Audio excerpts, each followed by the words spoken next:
Olá para você que nos acompanha de casa, do trabalho, pela rede mundial de computadores no www.tvindaiá.com.br ou, claro, democraticamente na televisão da sua casa pelo ar. TV Indaiá Canal 26 é a única emissora de TV pública aberta, sinal aberto, que chega até a sua casa sem que você tenha que pagar para isso. Nós temos um prazer em trabalhar para a comunidade de Indaiatuba e você da nossa região, claro, Indaiatuba, Salto Elias Fausto, Montemor, Itu, Campinas, algumas pessoas até de Valinhos e Vinhedo conseguem pegar o nosso sinal. Obrigado pela companhia. Já tenho até um freguês meu aqui, que é o Paulinho lá de Sumaré. Ele assiste o programa toda semana, 2, 3 vezes por semana ele assiste o programa. E agradeço a audiência de todos vocês. Eu sou Jair Italiani e o Papo Livre está no ar, hoje com o professor Carlos Humberto Mendes Gottschalk, né? Como ele diz, é como um espirro, Gottschalk. Ele é terapeuta holístico e ativista antifumo, teólogo e mestre em teologia. E ele também faz parte, é terapeuta na comunidade Farol e integra a diretoria da FEAI, que é a Federação das Entidades Assistenciais de Indaiatuba. Ele tem um trabalho muito interessante chamado Parar de Fumar é Possível. Esse aqui é o livro que ele publicou, que na verdade é uma extensão aí da tese de mestrado dele. E nós vamos falar sobre isso. Professor Carlos, é possível realmente parar de fumar? É possível parar de fumar. Primeiramente, meu cordial agradecimento a vocês por estar aqui, por esse convite. E espero que esse papo ajude a despertar os nossos ouvintes, né, nessa causa tão nobre que é parar de fumar é possível. E esse trabalho já é fruto, primeiro que já são 11 anos lidando diretamente, né, como terapeuta e na luta antifumo. Eu trabalhei no Palácio dos Bandeirantes, em São Paulo, e nós ajudamos a criar o que é hoje a Lei Antifumo Paulista. Legal. Primeiramente foi um despertar para os funcionários e depois mobilizamos várias ações internas no Estado com muitos parceiros. E hoje eu tive a alegria de, esse ano, ver publicada a minha dissertação de mestrado, né? E eu conto um pouquinho toda a luta que nós fizemos, que tivemos internamente, externamente, para ajudar realmente as pessoas a pararem de fumar. Um dado que é alarmante, nós perdemos uma Indaiatuba por ano, são 220 mil mortes por ano associada diretamente ao tabagismo, só no Brasil. Só no Brasil. Só no Brasil. São 5 milhões de mortes no mundo, né? Então há um dado, por exemplo, hoje de cada 300 abortos, 270 estão envolvidos por mães tabagistas. Caramba! Né? A Unicamp tem um estudo, existe aquele mal da morte súbita, que acomete crianças, né? Crianças de até 10, 11 anos de idade. De cada 100 crianças que tiveram morte por uma morte súbita, 99% tinha 2 fumantes dentro de casa. Né? Carambola! O tabaco, ele torna lerdo os filhos, a nicotina, ela processada metabolicamente, ela faz muito mal para quem não fuma. Então, os chamados fumantes passivos... Rapaz, eu tenho um problema desse na minha casa. A minha mãe, ela está casada com meu pai há 53, 54 anos e sempre foi fumante passiva. Sim. Ele tem uma saúde de ferro, fuma até hoje. Sim. E ela, extremamente debilitada, principalmente com problema pulmonar. Exatamente. Você tocou num ponto interessante que muitas pessoas falam assim, mas tem fumante, meu pai fuma 50, eu tenho um senhor que tem 90 anos e fuma. Então isso, na verdade, é uma loteria. Hoje a gente sabe que é uma loteria, dentro das perspectivas e porque a pessoa desenvolveu quimicamente uma longa tolerância. Outra coisa interessante, esses fumantes de longa duração, eles não fumam muitos cigarros. Eles fumam um tanto X de cigarros, porque o próprio organismo deles não iriam aguentar. Mas realmente, os fumantes passivos são eu acho que é o pior, né, remédio? É o pior negócio, todos, né? Porque você não... Há um dado estimado que em torno de 13 mil fumantes passivos, né, na verdade, pessoas que não fumam, morrem por ano por causa do tabaco. Agora, inalação... Professor Carlos, agora uma coisa que eu acho interessante... sabendo de tudo isso, como é que fica essa história de ser o tabaco uma das indústrias mais poderosas do planeta, perdendo para o armamento? Sim, essa é uma questão, a indústria do tabaco, ela cresceu ao lado da mídia, né? Então, ela fez mídia e ela é uma indústria que já tem uma consolidação de 115 anos. Então, as grandes tabacaleiras mundiais, né, elas têm aí em torno de 100 anos e o efeito é impressionante. O crescimento publicitário vem junto com o tabagismo, né? Tanto que é um consenso mundial de que o vício do tabaco é transmitido através da propaganda. E é por isso que quando, há cerca de 10 anos atrás, foi proibido. A Convenção Nacional é o maior tratado de saúde pública do mundo, chama-se Convenção Quadro de Controle do Tabaco. Né? Só para você ter uma ideia, a Organização Mundial do Comércio levou 60 anos para ter 60 países membros no Acordo Internacional do Comércio. Nossa Senhora. O tabagismo levou, a Convenção Quadro do Tabaco, levou 7 anos para ter adesão de 190 países. Né? Então, os países compreenderam e selecionaram os seus melhores técnicos, médicos, psicólogos, pessoas que trabalham, educadores, né, ativistas do fumo, trabalhando para que os seus países reduzam a contenção do tabaco. E aí a indústria, na verdade, ela tem essa força porque ela trabalhou a mídia de uma maneira muito forte. Para você ter uma ideia, como é que as crianças aprendem a fumar? Vendo o Popeye tem um cachimbo na boca dele. O Saci Pererê, colocaram um cachimbo até na boca do nosso Saci. Né? E isso é uma indústria de mídia que veio fazendo isso de uma maneira que o tabaco entrou, né, como uma... Quer ver uma coisa que me incomoda profundamente, e eu observo muito isso, nos filmes, principalmente nos filmes americanos. Sim. Todo mundo, tem cara que fuma compulsivamente. É uma coisa assim que me incomoda. Se eu começo a assistir um filme, eu tenho um quê contra cigarro, muito Sim. antes de qualquer coisa, nunca fumei na minha vida, mas eu tenho uma intolerância a cigarro muito grande. Talvez até por ver meu pai fumar muito assim, meu pai e meus irmãos. E eu começo a assistir um filme, o cara começa a assistir acende um cigarro, toda hora com um cigarro, aquilo vai me dando uma angústia. E dá mesmo, né? Porque eu acho aquilo um absurdo. Ele está passando aquela mensagem. Na televisão também tem muito isso, embora tenha diminuído bastante, mas ainda tem essa propaganda subliminar do cigarro. Existe. Uma das coisas que eu coloquei aqui no meu livro e que muitos amigos falaram, nossa, que barbaridade. Agora em junho, aliás, fez 20 anos que meu pai faleceu. E ele foi um tabagista inveterado, ele faleceu com 44 anos. Nossa! Ele teve um AVC e, ao mesmo tempo, um infarto do miocárdio por causa do cigarro.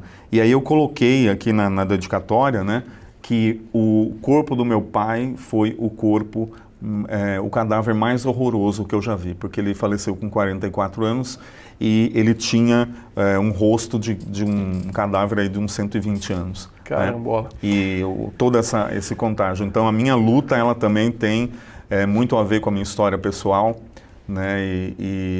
Atuando, por exemplo, lá na Comunidade Farol. E a gente vê, ajudando as pessoas a pararem de fumar. Temos já alguns êxitos lá, porque muitos falaram, olha, foi pelas informações que você me deu que a gente está mais livre do tabaco, né? Ou lá na clínica a gente tem bons êxitos também, usando alguns recursos. Você sabe que, falando do ponto de vista de marketing, uma das coisas que eu achei interessante foi assim, nós tínhamos na década de 70, 80, nós tínhamos aquelas propagandas associando o esporte ao tabaco. Ao jovem, ao tabaco. Hollywood é o sucesso. Sim. A potência sexual. A potência sexual. Quer dizer, tudo o contrário do que a gente sabe que é hoje. Exatamente, tudo o contrário. Mas na época tinha muito isso. Hollywood é o sucesso, Marlboro, aquela cara do cara bruto. E o pessoal fumava e aquela coisa toda, né? E com o advento da proibição da propaganda de cigarro na televisão, a coisa caiu onde? Caiu no famoso PDV, que é o ponto de venda. Sim. E a Philip Morris, que é uma empresa norte-americana, que vinha pesado na mídia eletrônica, anunciava muito na mídia eletrônica, ela não tinha espaço no PDV, no ponto de venda, que sempre foi dominado pela Souza Cruz, que é a maior empresa tabagista, acho que do mundo, né? Sim.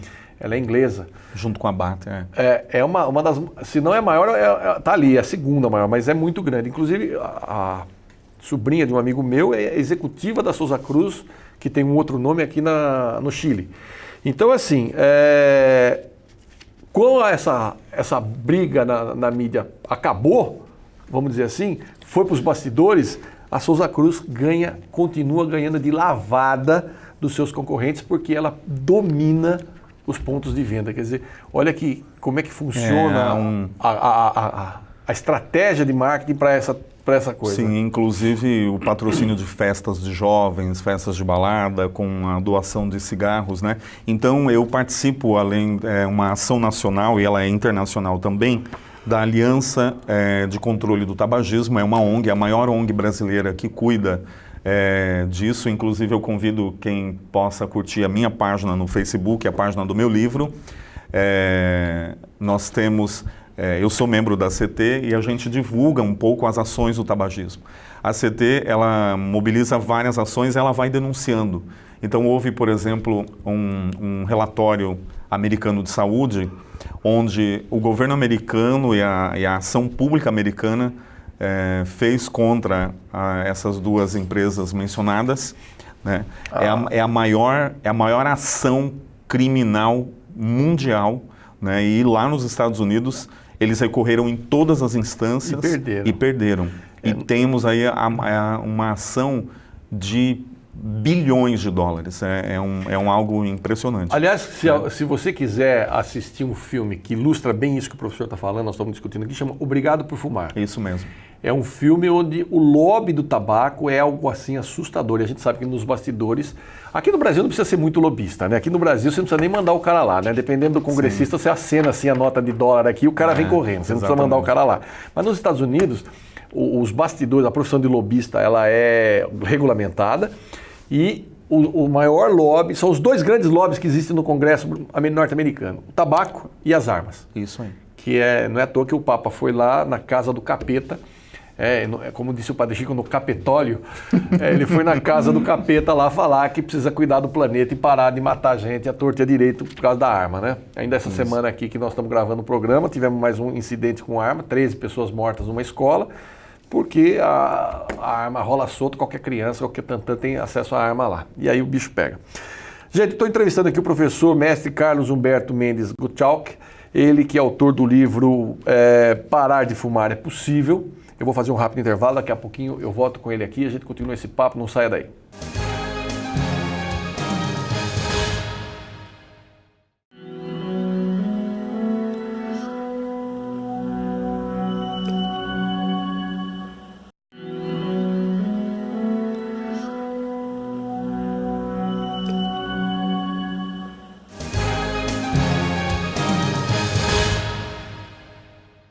Nosso Papo Livre está de volta pela TV Indaiá, canal 26 UHF e também pela Rede Mundial de Computadores, www.tvindaiá.com.br. Professor Carlos Humberto Mendes Gottschalk, que está aqui conosco falando do livro Parar de Fumar é Possível. E ele conta agora também alguns fatos pitorescos que ele estava me narrando aqui. Ele usa, entre outras coisas, para fazer as suas palestras um cigarrinho lá da minha cidade, cigarrinho de Itu, tá certo? E o povo de Itu colocou aqui, para uso exclusivo de um suicida. É isso mesmo. É isso mesmo. É um fato interessante. Sim. Professor, e os causos que existem nessa história aqui do tabagismo? Nossa, são variados. Teve um caso muito interessante. No momento em que nós estávamos fazendo o trabalho com os funcionários lá da Casa Civil, então eu me reportei à Prefeitura de Nova York, porque o Departamento de Vigilância e que tinha o controle do tabagismo, eles tinham material disponível para traduzir para várias línguas e quem quisesse podia solicitar. E eram de dicas diretas para fumantes que queriam parar de fumar. Então me reportei a esse departamento e eles em 5 dias responderam que podia traduzir, deram um parâmetro. Então nós traduzimos, começamos a usar. E uns 5 meses depois, um guarda me chamou e falou assim, Humberto, corre aqui por favor, porque tem 3 pessoas fumando dentro do Jardim dos Palácios, a gente não pode, eu tentei abordá-los, eles falam outra língua, e eu não sei me comunicar com eles. E aí eu me aproximei e estava lá, um senhor bem alto, americano mesmo, yankee, né, e mais um outro rapaz e uma moça, os 3 fumando. E eu falei, olha, por favor, é terminantemente proibido. Eu tentei inglês, então consegui. E eles falavam, ainda bem, né? Ainda bem que falavam inglês. E aí eles pararam de fumar e o senhor grande, ele olhou para a moça e começou a dar uma gargalhada solene. Então ele disse assim, você, hein, que proíbe os nova-iorquinos de fumar e vem aqui, e curiosamente era a moça que me autorizou a tradução.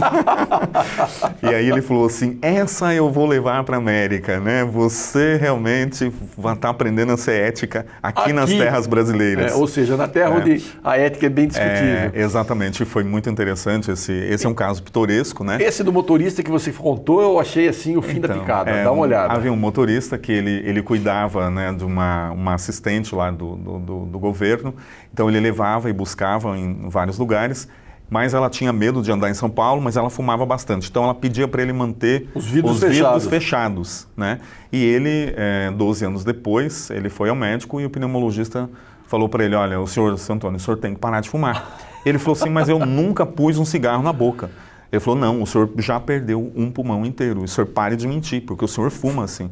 Né? E o pneumologista, né, ficou estarrecido quando era um fumante, tratava-se de um caso de um fumante passivo. E a gente sabe que a PTA, que é a chamada poluição tabágica ambiental, é aquela fumaça que sai da ponta do cigarro aceso, ela é 55 vezes mais cancerígena. Ela tem 3 vezes mais monóxido de carbono, 3 vezes mais nicotina. E alguns cigarros, quando você vê ele aceso, a fumacinha, ela sai densa. Não é uma fumaça que sai fluídica. Ela sai assim, densa, pesada, né? Que é a prova disso, né? Então...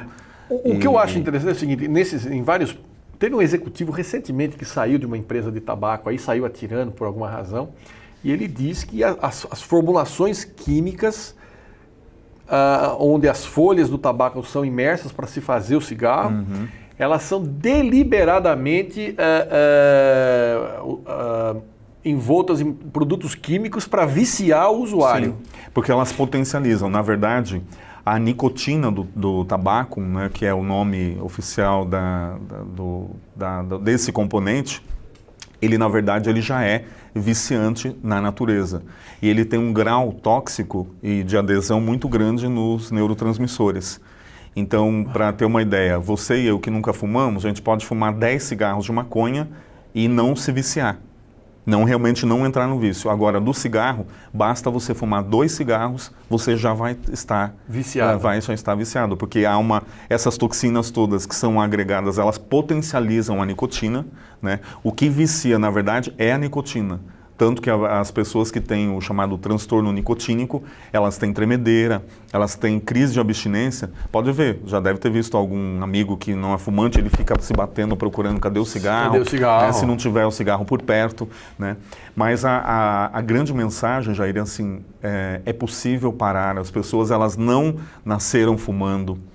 Uma das coisas muito legais na clínica, a gente trabalha o efeito motivacional. Quer dizer, eu deixo a pessoa fumando tranquilamente, ninguém que me procura já vai ficar, eu vou ter que parar porque agora estou indo. Não, a gente cria todo um protocolo, né? Um protocolo que respeita, a gente vê, às vezes existem muitos fatores psicológicos, algumas pessoas que têm quadro um pouco ansiosos ou depressivos, há aqueles fumantes que são situacionais, eles fumam porque os amigos fumam.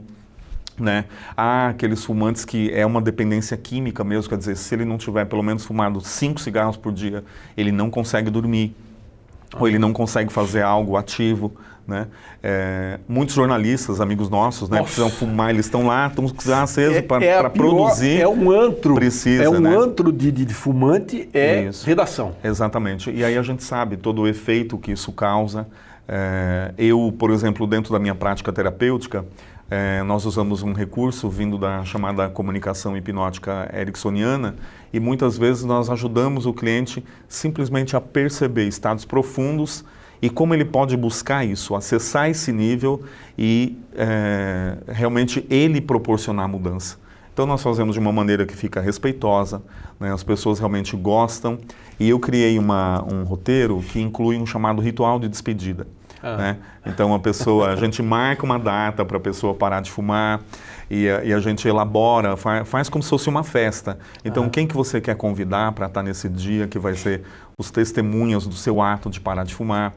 E após feito esse ritual, que é engraçado, né? Eu já fiz ritual evangélico, já fiz ritual católico, já fiz ritual espírita, já fiz ritual umbandista e recentemente uma senhora que pratica o Zen budismo também, fizemos um ritual assim e foi muito interessante de como elas, após fazermos o ritual, elas colocam os adesivos, se for o caso de colocar o adesivo, e aí a gente vai medindo respiração, vários outros impactos, né? Normalmente a gente trabalha com um médico, que é o profissional qualificado, né, para qualquer questão, para evitar qualquer coisa de risco. Então a gente trabalha com alguns médicos e as pessoas elas ficam muito satisfeitas com o resultado. Então, recentemente, dos 26 que estavam comigo individualmente, então eu tenho 15 pessoas que realmente pararam de fumar, tem 7 que estão nas recaídas chamadas recaídas previsíveis, porque eles são dependentes químicos de uma natureza mais pesada. E aí é interessante, desses 7 já tem 4 que estão 5 meses sem recair, então a gente vai contabilizando de diferentes modos, né? Mas o importante é, você que é pai, você que é mãe, você que tem um amigo fumante, você aborda ele sobre o vício. Inclusive, o Programa Nacional de Controle do Tabaco fala que todo brasileiro, toda pessoa de boa vontade deveria ser um agente de saúde para um amigo fumante ou para uma amiga fumante, né? E está provado que se você conseguir abordar por mais de 5 minutos uma pessoa, um fumante, não se tornando uma pessoa chata, mas lembrando para ele, olha, imagina você tem seu filho, você gostaria que seu filho fumasse, né? Você tem, despertando fatores mais positivos, né? Vamos caminhar no parque, em Indaiatuba tem um parque tão bonito para caminhar, né? Vamos praticar saúde, colocar um pouco de endorfina natural no corpo, né? Tomar mais água, a grande maioria dos fumantes toma pouquíssima água, então há um índice de desidratação muito grande. E muitas vezes a saliva e a saliva tabagística, ela serve para ressecar ainda mais a boca, por isso que muitos fumantes têm câncer bucal, né? E há problemas de descalcificação óssea dos dentes por causa do aquecimento, né? Eu tenho inclusive uma terapeuta amiga minha que é finlandesa, eles mediram na Finlândia, um fumante tem em média a boca aquecida até 7 graus a mais do que outras regiões do corpo. Caramba! Né? Então isso é por causa do tabaco, né? E então são ações muito positivas. Agora deixa eu perguntar uma coisa, o cigarro em si, aquele cigarro, aquele paeirão que a gente, os avós da gente fumava e tudo mais, eles são tão prejudiciais quanto o cigarro industrializado? A grande maioria, estamos falando aí de 95%, é mais forte do que os cigarros industrializados. O problema é que a nicotina mesmo, ali ela está in natura, ela está numa concentração altíssima. E o vício, tanto que a maioria das pessoas que fumam paeirão, né, esse paeiro, o pessoal... O brabo, né? O bom é que o paeiro, o cara entra fumando paeiro, não fica um pernilongo onde passou, isso né? É verdade, porque ele é catinguento, como fala o pessoal, né? Ele é de uma catinga total. E outra coisa é que ele não tem o filtro. Então a grande maioria ele está inalando, é quase como se ele estivesse mascando a fumaça em forma de fumo e engolindo partes significativas dela, né? E o charuto? O charuto também, ele tem uma concentração altíssima, no caso do charuto, a concentração de nicotina porque é um pouco mais baixa. Eles não tragam o charuto, acho que até é uma coisa meio impossível, mas... Exatamente, só que a fumaça, ela tem um impacto mais tóxico, né? Que corresponderia a fumar 5 cigarros ao mesmo tempo, né? Em termos de fumaça, porque o que acontece, veja bem, vamos imaginar um fumante normal, que ele traga o cigarro. Em cerca de 1 minuto e 19 segundos, mais ou menos, a fumaça está dentro dos alvéolos pulmonares. Os alvéolos não entendem o que acontece, então eles fazem uma compressão para tentar tirar aquilo dali. No que eles vão tentando, então eles apertam até que as partículas explodem e aí que a nicotina entra no sangue, via os alvéolos pulmonares, né? E as pessoas ficam muito assustadas, nas palestras eu levo um vídeo curtinho que a CT e as organizações parceiras fizeram, onde a gente mostra como que a nicotina entra na corrente sanguínea e como ela causa um impacto muito grande no cérebro, né? Então, vocês podem observar os fumantes à volta de vocês, né? Ele está tragando. Em seguida, ele dá uma parada, parece que deu uma estabilizada, parece que está mais tranquilo, né, dá uma paradinha. E aí ele dá um estado de alerta de novo, parece que ele fica no foco, aí ele já vai querer fazer. Pode observar as senhoras que trabalham em casa, por exemplo, às vezes elas fumam e falam, agora eu estou pronta para fumar. E em seguida, a gente pode reparar, a terceira questão é dar uma espécie de uma queda, como se a pessoa ficasse com uma baixa de humor, né? É como se fosse uma tristeza. E isso vai durar aí por volta de 1 hora e 15, até que a pessoa vai ter o desejo de fumar novamente. Porque o corpo, né, como a nicotina é um depressor do sistema nervoso central, e aí o corpo vai eliminar, vai fazer de tudo para tirar ela dali do impacto cerebral. Entendi. Só que como ela é viciante, a área de recompensa do cérebro precisa de mais nicotina para promover aquela sensação de bem-estar. De bem-estar, de prazer, de atenção focada. Né?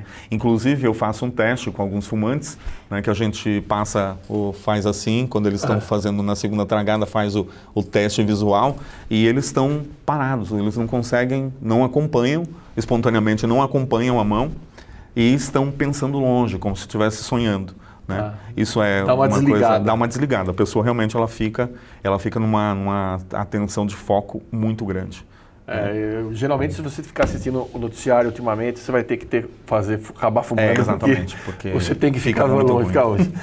Carlos, muito obrigado pela participação. Foi um prazer recebê-lo aqui. Vem outras vezes. O assunto é extenso, dá para a gente abordar em vários programas, mas lamentavelmente o nosso tempo nos devora aqui. Eu gostei muito do teu trabalho, de conhecê-lo e quero que o pessoal de casa também tenha essa oportunidade outras vezes. Eu que agradeço e vamos aí. Leva para o seu amigo essa ideia. Então, parar de fumar para quem quiser comprar o livro, deixa eu dizer aqui, para quem quiser comprar o livro, está no Editora Padilha, editorapartilha.com.br/produto/parar de fumar é possível. Isso. Né? E o e-mail do professor é carlosumberto.sp@gmail.com e o telefone é o 99767-7857. Mais uma vez, obrigado você de casa pelo carinho da audiência e da paciência. Eu fico por aqui, tem mais programação nossa rolando na telinha da sua TV, não saia daí, a gente se vê no próximo encontro. Até lá, fique com Deus e muita paz.